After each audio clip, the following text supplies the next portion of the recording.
ये भी एक जाहिर है पीछे वही फलसफा है कि 2-4 जगह वो खा चुके होते हैं। वैसे आप में से कितने लोग हैं जिनको धोखे खाना पसंद है?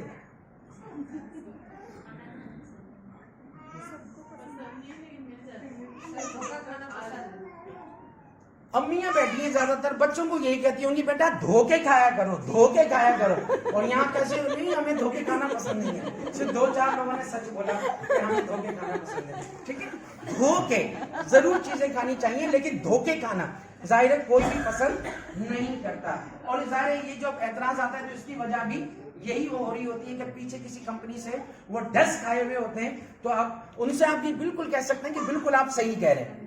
धोखे खाना कोई भी पसंद नहीं करता, मुझे भी धोखे खाना पसंद नहीं है। और पहले भी मेरे भी दिल में यही बात आई थी जो आपके दिल में बात है।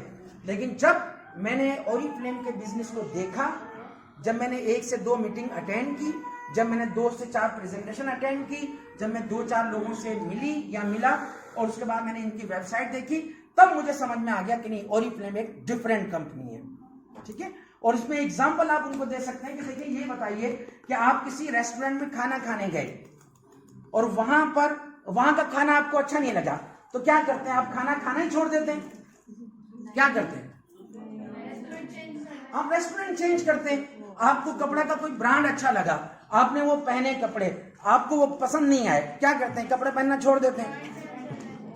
ठीक है ना, ब्रांड चेंज किया जाता है। सेम इसी तरह आप उनको बताते हैं कि ठीक है, अगर एक कंपनी से आपको धोखा मिला तो इसका मतलब ये थोड़ी जब सारी कंपनियां धोखा हो गई, फ्रॉड हो गई, फरेब हो गई, आप एक अच्छी कंपनी को चूज कर लेते हैं।